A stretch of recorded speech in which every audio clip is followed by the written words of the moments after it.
বিসমিল্লাহির রহমানির রহিম। আসসালামু আলাইকুম। আজকে রেসিপিতে স্বাগতম জানাচ্ছি। আজকে আমি ঝটপট সহজ করে যারা ব্যাচেলার ভাই ও বোনদের জন্য আমি খুব সহজ করে একটি রেসিপি নিয়ে চলে আসলাম। এই রমজান স্পেশাল এভাবে ঝটপট তৈরি করে ফেলতে পারেন। আমি প্রথমে বুটটাকে ভিজিয়ে রেখেছিলাম, তারপরে আমি এটাকে সিদ্ধ করে নিয়েছি। আলুটাকেও সিদ্ধ করে নিয়েছি হালকা, আপনারা চাইলে এটাকে ভিজিয়ে নিতে পারেন। তারপরে আমি এখানে লবণ দিয়ে দিলাম পরিমাণ মতো, তারপরে মরিচের গুঁড়া 1 টেবিল চামচ, ধনিয়ার গুঁড়া 1/2 টেবিল চামচ, জিরার গুঁড়া দিয়েছি আমি এখানে 1 টেবিল চামচ, হলুদের গুঁড়া 1/2 টেবিল চামচ। তারপরে আমি এখানে দিয়ে দিব আদা আর রসুন 1 টেবিল চামচ করে সুন্দর করে দিয়ে দিলাম। তারপরে আমি এখানে দিয়ে দিলাম তেজপাতা, মাঝখান থেকে ছিঁড়ে লং, এলাচ 7-8টার মতো। তারপরে এখানে দিয়ে দিলাম তেলটাকে আমি এখানে 3 টেবিল চামচ দিয়েছি। আপনারা তেলটা যতটুকু খাবেন ততটুকুই দিবেন, তেলটা বেশি পরিমাণ ব্যবহার করা দরকার নেই। তারপরে পেঁয়াজ কুচি দিয়ে দিলাম আধা কাপের মতো, কাঁচামরিচ কুচি করে দিয়েছি প্রায় 3 টেবিল চামচের মতো।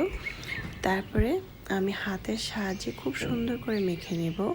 আমরা কিন্তু অনেক সময় আমাদের হাতে সময় নেই, আমরা কাজকাম করি, চাকরি বাকরি করি, ব্যাচেলার ভাই ও বোনরা যখন হাতে সময় নেই, ইফতারি বাহির থেকে কিনে খেতে হয় অনেক সময়। তাই আমরা বাসায় যখন রাতে আমরা যদি এই বুটটাকে ভিজিয়ে রাখি, তারপরে কিন্তু বুটটা কিন্তু আর বেশি সেদ্ধ করা লাগে না।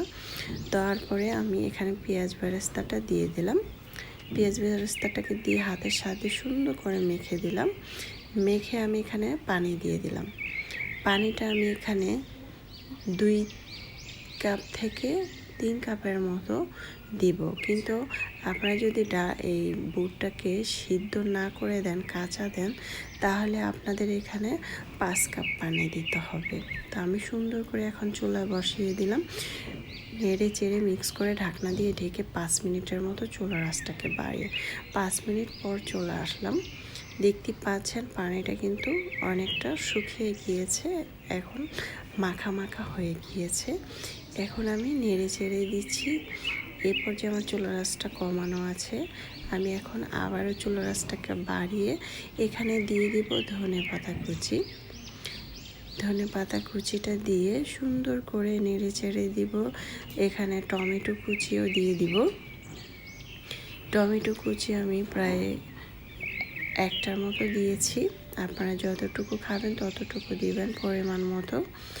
এখন আমি আবারও এটাকে নেড়ে চেড়ে দিচ্ছি। ডালটা যদি সিদ্ধ করে না দেন তাহলে কিন্তু এটা 10 মিনিট ঢাকনা দিয়ে ঢেকে রাখতে হবে। আমি যেহেতু ডালটা হালকা সিদ্ধ করে দিয়েছি, তাই আমি ডালটাকে 5 মিনিট সিদ্ধ করে নিলাম ঢাকনা দিয়ে ঢেকে। এখন আমি টমেটো আর ধনেপাতা কুচিটা দিয়ে সুন্দরভাবে আলতোভাবে নেড়ে চেড়ে দিচ্ছি। দেখতেই পাচ্ছেন এটা কিন্তু হয়ে গিয়েছে, পানিটাও শুকিয়ে গিয়েছে।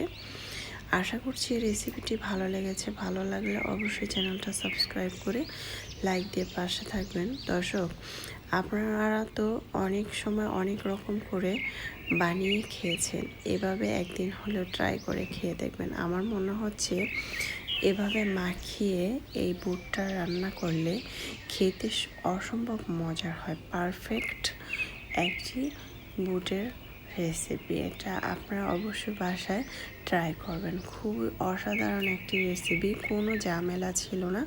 আমরা কিন্তু একবারে এটা মাখিয়ে বসিয়ে দিতে পারি। তো এখন আমি বাড়িতে পরিবেশন করে নিচ্ছি। মাশাআল্লাহ, দেখতে খুব সুন্দর হয়েছে, খেতে তো আলহামদুলিল্লাহ। এখন আমি উপর থেকে একটু ধনেপাতা, লেবু কুচি, কাঁচামরিচ কুচি আর টমেটো কুচি দিয়ে এটাকে পরিবেশন করে নিচ্ছি গরম গরম। এটা শুধু খালি খেতেও কিন্তু অসম্ভব মজার হয়। এটা অবশ্যই বাসায় ট্রাই করবেন, খুবই মজাদার হয়েছিল। এটা যারা নতুন রাঁধুনি তাদের তো অবশ্যই কাজে আসবে এই রেসিপিটি। আমরা কিন্তু বাসায় এটা ঝটপট তৈরি করে বিকালবেলাও খেতে পারি। আল্লাহ হাফেজ।